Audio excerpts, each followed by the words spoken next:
Барлықтарыңызға сәлем достар. Біз past simple'дың жалғастырамыз. Бүгін 29-шы сабақ irregular verbs, яғни дұрыс емес етістіктер. Олай болса алдыңғы сабағымызда біз 7 дұрыс емес етістікті өткен болатынбыз. Бүгін 8-ші дұрыс емес етістік, ол жазу write, екінші формасы wrote, үшінші формасы written. Write, wrote, written. Яғни жазу. Қараңыздар, мысалы, мен хабарлама жаздым. I wrote a message. Мен хабарлама жаздым. Өткен шақта. Мен хат жаздым. I wrote a letter. Мен хат жаздым. Барлығы өткен шақ екінші форма, есімдік, етістіктің екінші формасы. Яғни бұл past simple өткен шақ болады екен. Мысалы, менің әпкем өте ұзақ хабарлама жазды.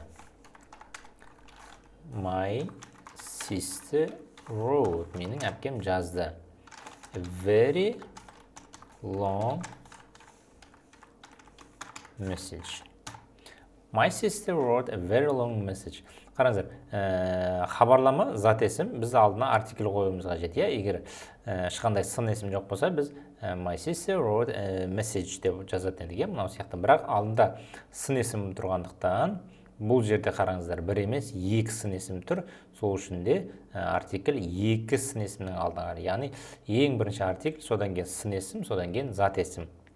Егер сын есім бар болса, сын есім жоқ болса, онда зат есімнің алдына жаза салады екеміз.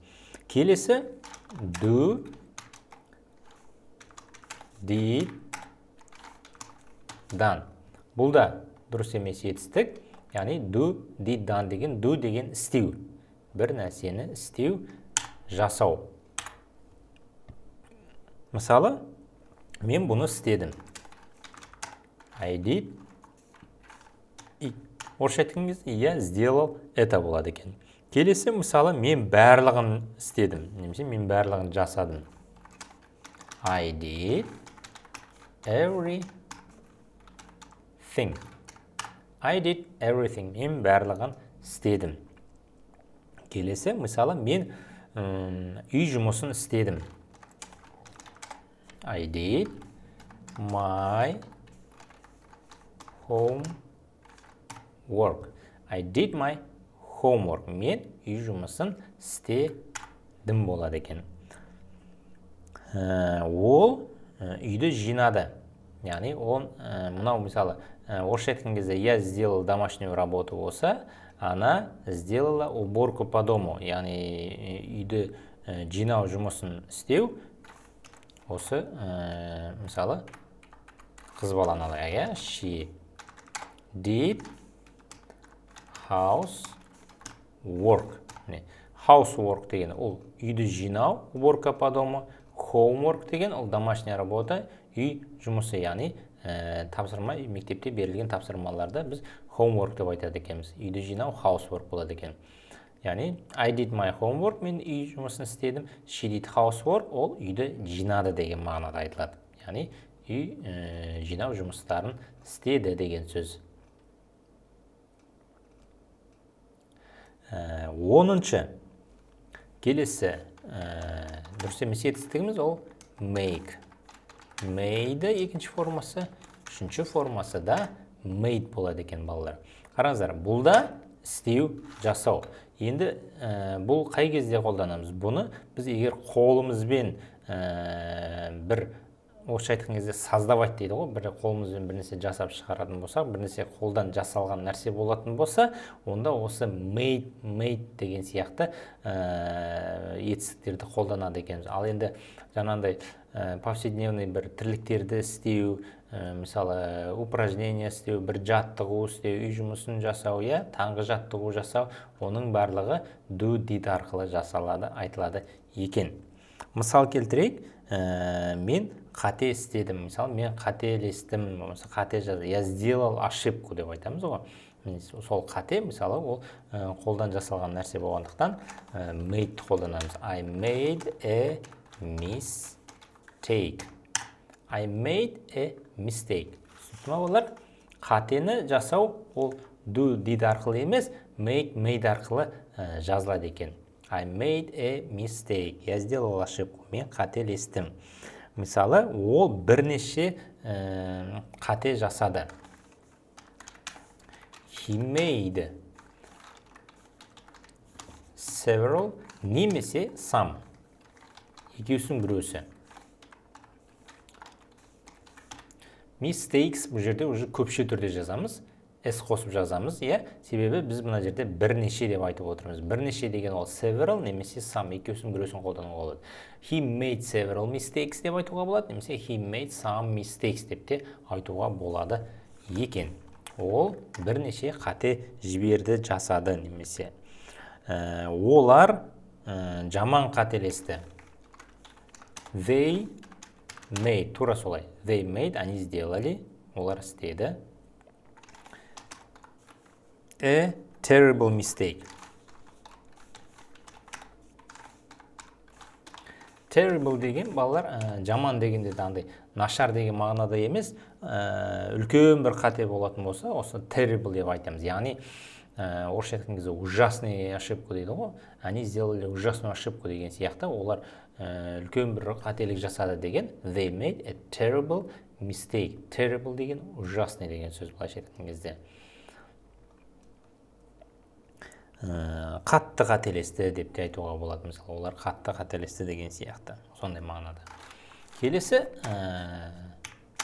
дұрыс емес етістігіміз бұл tell, told, told. Яғни балалар tell, told деген айту. Біз айту дегенде біраз етістікті үйренген болатымыз. Мысалы, айтуға келгенде біз say деген етістікті үйренген болатымыз. Say ол просто жай ғана айту болып саналады. Ал енді біреуге бір нәрсе айтатын болсаң, онда ол say емес, осы tell арқылы қолданады екенбіз. Просто мысалы айт десем, онда say деп айтам. Маған айтшы десем, онда tell me деп айтам. Түсінді ме? Tell him, оған айт. Tell them, оларға айт. Tell us, бізге айт деген сияқты. Осындай бізге, маған, оған деген сияқты. Әйтеуір біреуге бір нәрсе айту болатын болса, онда осы tell, told қолданады екенбіз. Мысалы, ол маған мына оқиғаны айтты. Көрдіңіздер ме? Маған деп тұр, маған айтты. He told me. He told me мына оқиғаны. This story. Story оқиға. He told me this story. Ол маған айтты мына оқиғаны. Келесі, мысалы, ол маған қалай істеу керегенін айтты. She told me. Көрдің, маған айтты деп тұрмыз. Сол үшін де осы tell, told қолданамыз. She told me how to do it. Орысша айтқан кезде она сказала мне, как сделать это. Ол маған айтты, бұны қалай істеу керек екендігін. Түсінді ғой, She told me how to do it. Тағы да бір мысал, олар маған барлығын айтты. Барлығын білесіңдер, Told me, барлық бір нәрсе болса, all the деп арғара айтамыз, әлі просто барлығын болса, онда everything. Everything барлығын. They told me everything. Түсінікті, біреуге бір нәрсе айтатын болса, онда told me деп айтамыз. Ал енді біреуге емес, мысалы, ол барлығын айтты десек, олар барлығын айтты десек, онда маған деп тұрмаса, онда they said деп айтамыз. Тағы да жазып кетейін. Мысалы, бізде say деген айту, ал оның екінші формасы said. Міне, осылай өзгереді. They said everything. They said everything. Олар барлығын айтты. Түсінікті ғой, олар барлығын айтты. Бірақ олар маған барлығын айтты деп, маған деп қосылатын болса, онда біз say емес till деген етістікті қолдануымыз қажет екен. Міне осы екі айырмашылығы осы. Тағы да speak деген бар. Speak ол сөйлеу. Сөйлеу деген бар. Тағы да talk деген бар. Оны да өтетін боламыз. Speak оларда дұрыс емес етістіктер. Оны алды жақта өтетін боламыз. Жалпы speak деген ол бір тілде сөйлеу деген. Сөйлесу деген мағынада. Мынау айту, бұл да айту, бірақ біреуге айту. Келесі мысалы 12-ші дұрыс емес етістігіміз ол think. Think, thought, ойлау, ойлану, thought деген ойландым, ойладым. Өткен шақтайы мысал келтірейік. Мысалы, мен мына проблема жайында ойландым. Өткен шақ, сол үшін екінші формасын қолданамыз. Яғни туралы, жайлы деген деп айтамыз ғой, орысша айтқан кезде ол about. About мына проблема жайлы. About this problem. I thought about this problem. Мен мына проблема жайлы ойландым. About. Жаттабаңыздар. About. Мысалы, мен өзімнің болашағым туралы ойладым. Немесе мен өзімнің болашағым жайлы ойландым. Я думал. I thought. О своем будущем. О своем туралы. About. Менің, my future. Future деген балалар болашақ. Future деген болашақ, яғни my future менің болашағым, яғни өзімнің болашағым жайлы, туралы немесе мен не істедім? Ойладым. I thought about my future. Мен өз болашағым жайлы ойладым. Мысалы, мен солай ойладым дегенді жиі айтамыз, мен солай ойладым. I thought so. So, сондай, солай. I thought so болады деген. Мен солай ойладым. Я думал так. Орысша айтқан кезде. Келесі 13-ші. Дұрыс емес етістігім ол come, came, come. Come, came, come. Келу. Келу, яғни бір жақтан келу, бір жаққа келу деген сияқты. Мысалы, ол мысалы кешке келді. Кешке деген кездегі ол вечеринкаға келді, бір вечеринка болады. He came деп айтамыз. Ол келді. Он пришел, былайша айтқан кезде. He came на вечеринку. На вечеринку. Бағыт-бағдарды білдіретін сөз. Бұл жерде де, яғни to ойлады. Келді, барды деген сөздерден кейін міндетті түрде бағыт-бағдарды білдіретін to сөзін қою қажет. He came to the party. Вечеринкаға келді. Қараңыздар, айттым жаңа came, go-дан кейін бағыт-бағдарды білдіретін сөздер қойылу керек деп, to деп, Бірақ бір мынандай жағдай бар, үйге келу, үйге бару, ондай жағдайда ғана біз to сөзін қоюдың қажеті жоқ екен. Ол ереже бұған қатысы жоқ. Мысалы, came home, come home, go home. Яғни to сөзін қажет етпейді. Come home, go home. Осылар home болған кезде біз to-ды қажет еткізбейміз. Бірақ басқа жағдайда бір жаққа келу, бару, ол біз не деп айтамыз? Go to school, go to the park деп айтамыз, Бірақ үйге болған кезде go home деп айтады екенбіз. Осыны ұмытпаймыз. Тура солай came to the party, came to school деген сияқты. Бірақ үйге болған кезде came home болады деген, come home деген сияқты. Осы came, come-ға байланысты тағы да бір мысал келтірейік. Мысалы, I came home. Мен үйге келдім. To сөзін қойған жоқпыз. I came home. Себебі home деп тұрмыз. Тағы да қайтып келу, ол қайтып келді. She came back. Міне осылай жазылады екен. Back деген артқа, арт жағы, арқа деген мағыналарды білдіреді. Back деген, яғни came back, қайтты, немесе қайтып келді деген мағына. She came back. Ана вернулась.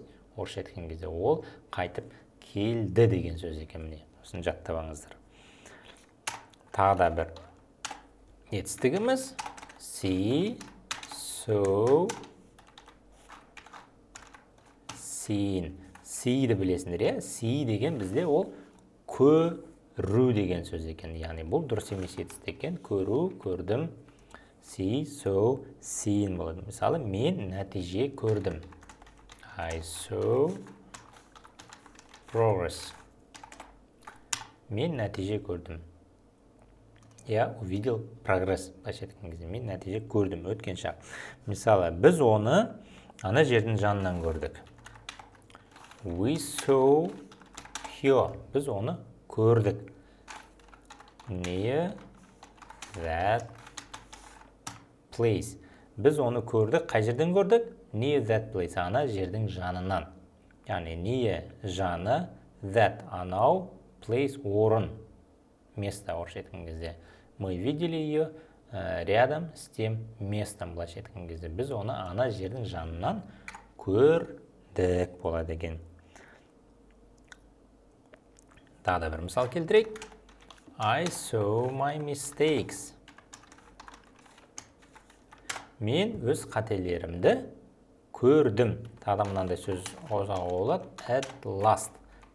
Осылай ақырын үйреніңіздер. At last деген наконец-то деген сөз. Орысша айтқанда. Наконец-то деген жиі қолданамыз ғой.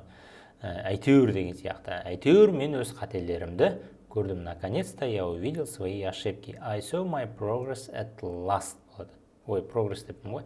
I saw my mistakes at last. Әйтеуір мен өзімнің қателерімді көрдім. Немесе I saw my progress деп айтуға болады at last. Әйтеуір мен өзімнің нәтижемді көрдім деген сияқты. Мінекей балалар, бүгінде де міне 7 етістігімізді жазып тастадық. Бір рет қайталап айтып шығайын. Мысалы, write, wrote, written. I wrote a message. Мен хабарлама жаздым. Мен сообщение жаздым. I wrote a letter. Мен хат жаздым. My sister wrote a very long message.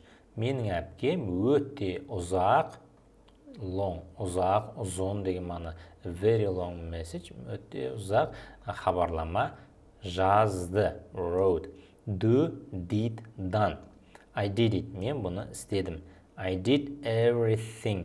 Мен бұны мен барлығын істедім, жасадым. I did my homework. Мен өзімнің үй жұмысымды жасадым. She did housework. Ол үйді жинады. Ол немесе үй жинау жұмыстарын істеді деген сияқты. Келесі make, made, made. Make деген бұл қолмен бір нәрсе жасап шығару. Мынау сделать болса, мынау создавать деген сияқты. Жасап шығару бір қолдан деген сияқты. Сондай мағынада made. I made a mistake. Мен қателестім. Яғни қателесу осы made арқылы жазылады екен. I made a mistake. Мен қате істедім, қате жасадым, немесе қателестім. He made several mistakes. Немесе he made some mistakes. Ол бірнеше қате жасады.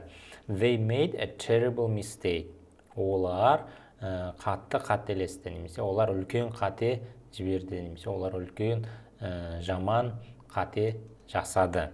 Tell, told, told. He told me this story. Ол маған мына оқиғаны айтты. Яғни tell, told, told. Тағы да бір түсіндірейін. Told қай кезде, tellді қай кезде қолданамыз? Біреуге бір нәрсе айтуға қажет болса, онда tell, told, toldты қолданамыз. He told me this story. Ал жай ғана айту болса, онда say дегенді қолданады екенбіз. Қазір оған келеміз. She told me how to do it. Ол маған бұны қалай істеу керек екенін айтты. They told me everything. Олар маған барлығын айтты. They said everything. Олар барлығын айтты. Яғни мына жерде маған деген сөз жоқ. Сол үшін де say, saidті қолданып тұрмыз. Think, thought, thought. Ойлау.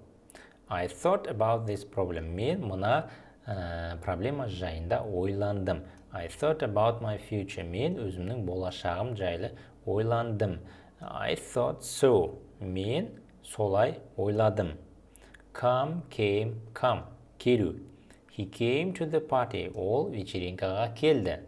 Come home. Үйге келу. Go home. Үйге бару. I came home. Мен үйге келдім. She came back. Ол қайтып келді. Ана вернулась. See, saw, seen. Көру. I saw progress. Мен нәтижені көрдім. We saw her near that place. Біз оны ана жердің жанынан көрдік. So, I saw my mistakes at last. Мен өз қателерімді әйтеуір көрдім. Мен әйтеуір өз қателерімді көрдім. Наконец-то мен өзімнің қателерімді көрдім. Яғни, соңында жазылады екен, иә? At last I saw my mistakes емес, I saw my mistakes at last деп соңында жазады екенбіз. Мінекей балалар, осымен бүгінгі сабағымызды аяқтаймыз. Келесі сабағымызда ары қарай дұрыс емес етістіктерімізді жалғастырамыз. Барлығы 70 дұрыс етістік өтетін боламыз. Олай болса барлықтарыңызға сәттілік, сау болыңыздар.